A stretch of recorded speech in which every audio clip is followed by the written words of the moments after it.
मित्रों, ओम नमः शिवाय। जय मां महाकाली। आपने देखा होगा, आपने भिन्न भिन्न प्रकार के यूट्यूब पे चैनल देखे होंगे या फेसबुक पे आपने देखा होगा। सोशल मीडिया जितने भी तरह के हैं उन सब पे आपने देखा होगा कि बहुत से लोग ऐसे हैं जो अपने अंदर किसी दैविक शक्ति के आगमन की बात करते हैं, चौकियां लगाते हैं और वो कहते हैं कि हमारे अंदर हनुमान जी आते हैं, वो कहते हैं कि हमारे अंदर माता महाकाली आती है, कोई कहता है कि हमारे अंदर दुर्गा आती है, कोई कुछ बताता है, कोई कुछ बताता है, कोई शिव धाम बताता है। एक मनु महाराज जी हैं, वो कहते हैं कि मैं भूत प्रेतों को सीधे शिवलोक भेज देता हूँ। देखिए, वैसे तो ये बहुत ही अधिक गूढ़ विषय है, लेकिन क्योंकि मैं निरंतर जब से मैं 9वीं क्लास में था तब से ये चीज़ें, ये सब कुछ देखता आ रहा हूँ और मैंने इसकी बड़ी गहराई से अध्ययन करने की कोशिश की है। तो लगभग आप ये मान के चलें कि मेरे जीवन के मैं 35 से 36 साल इस विषय पे लगा चुका हूँ और जो अब तक मैं निष्कर्ष निकाल पाया हूँ उसमें यही मैं आपको स्पष्ट बता देना चाहता हूँ कि किसी भी इंसान के शरीर में कौन सी शक्तियाँ आ सकती हैं। देखो, भूत प्रेत जो है वो आ सकते हैं, वो किसी के भी शरीर में आ सकते हैं और जो भूत प्रेत हैं वो कोई ऐसा नहीं है कि वो आग शरीर में प्रवेश के बाद या शरीर को एक तरह से वशीकरण करने के बाद वो इस प्रकार की क्रियाएं करते हैं कि आपको ये लगेगा कि ये भूत प्रेत है। नहीं, वो देवी देवता का रूप भी प्रदर्शित करने की कोशिश करते हैं। वो अपनी पहचान को छिपाने की कोशिश करते हैं। कोई जीभ निकालता है, कोई कुछ करता है, कोई सिर हिलाता है, कोई छलांगे लगाता है, कोई आवाजें निकालता है, कोई जीभ निकाल के आवाजें निकालता है, कोई किसी तरह से, कोई किसी तरह से।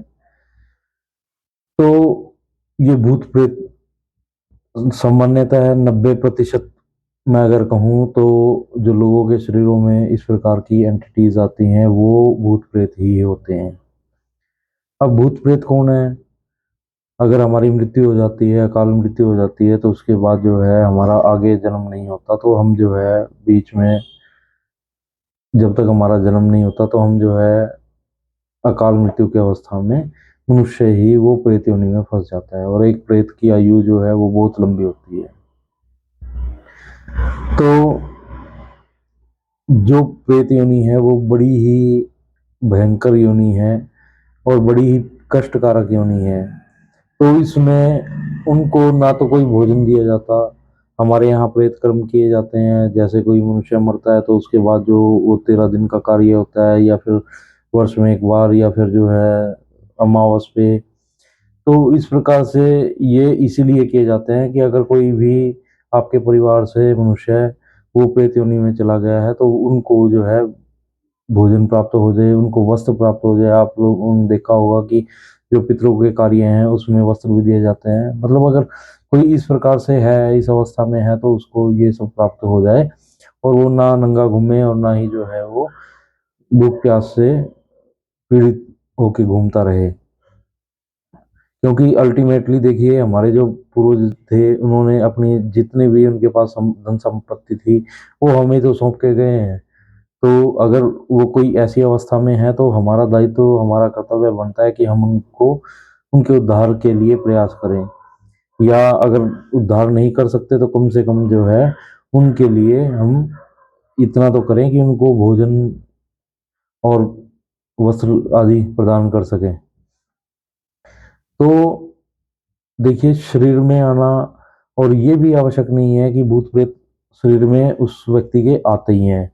ये दोनों तरह से काम करते हैं। यदि भूत प्रेत किसी व्यक्ति के पूर्ण रूप से शरीर में आ जाता है तो उस अवस्था में उस व्यक्ति को बिल्कुल भी ये आभास नहीं रहता कि वो क्या बोल रहा है और उसे बिल्कुल भी पता नहीं होता।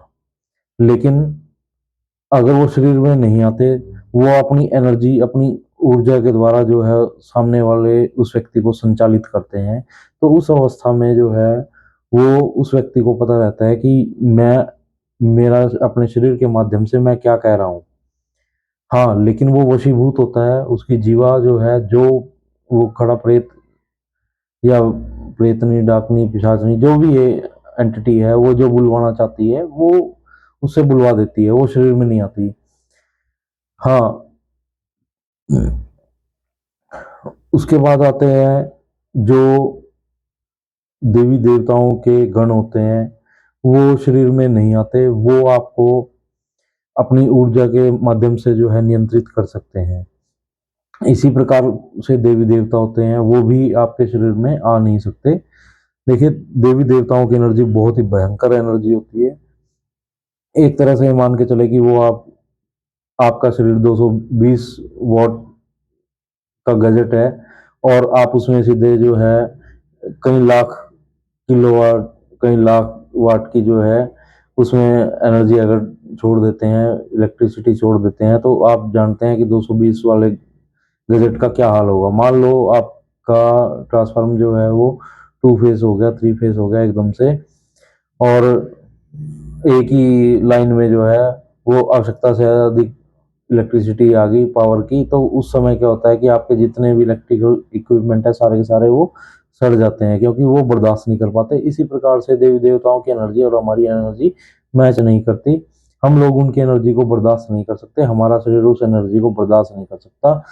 और इवन यहाँ तक भी कि वो शरीर में रेंज जो देते हैं, अगर वो रेंज भी देना चाहें तो उनकी रेंज भी जो है बड़ी, बहुत ही मतलब मनुष्य शरीर में बड़ी असहनीय पीड़ा भी कर सकती है, और वो बर्दाश्त से बाहर भी हो जाती है। मेरे साथ भी ऐसा हुआ है कि कोई शक्ति ने अपनी एनर्जी दी थी, तो मेरे बिल्कुल सांस ही आने बंद हो गए थे उस समय। तो मैंने उनसे रिक्वेस्ट की, तो फिर जो है वो उनसे थोड़ा नॉर्मल हुआ, क्योंकि उनकी एनर्जी से हमारी एनर्जी मैच नहीं कर सकती। इसलिए भूत प्रेतों के अलावा जो है और कोई भी शरीर में प्रवेश नहीं कर सकता। और जिसे आप कहते हैं, देखिए साधु संत, मान लो कोई साधु संत जो है प्रेत अवस्था में रह जाते हैं, या आपके पितर आ सकते हैं, क्योंकि वो भी मनुष्य ही हैं, आपके पितर भी आपके शरीर पे आ सकते हैं। और जो सात्विक कार्य होते हैं तो सामान्यतः है वो पितरों के द्वारा, या फिर किसी साधु गण के द्वारा, या फिर किसी दैविक गण के द्वारा ही वो कार्य संपन्न होते हैं। अब ये देखना जरूरी होता है कि वो दैविक गण है या नहीं। अब उसके लिए जो है वो व्यक्ति कैसा है, उसका चाल चलन कैसा है, वो कितना पूजा पाठ करता है, और उसका क्या दिनचर्या है, वो सब चीजें चेक करनी पड़ती हैं। उसी के आधार पे आप कह सकते हो कि जो है ये इसके साथ कोई गण होगा, या कोई इसके साथ भूत पिशाच आदि है। क्योंकि ये भूत पिशाच जो है वो बड़े ड्रामेबाज होते हैं, वो अपना चरित्र, दोहरा चरित्र होता है इनका, ये होते कुछ है दिखाते कुछ है। हाँ, और इनकी बातें जो है, अगर देखिए कोई दैविक गण होगा तो उसकी बात कभी भी वो झूठी साबित नहीं होगी, और वो आलतू फालतू की बातें नहीं करेगा। अगर आलतू फालतू की बातें कर रहा है, या फिर जो है वो उसकी बातें झूठी पड़ रही हैं, तो इसका मतलब कोई ना कोई प्रेत ही उस व्यक्ति के माध्यम से बात करता है। तो इस बारे में आज इतना ही। धन्यवाद। जय मां महाकाली। ओम नमः शिवाय।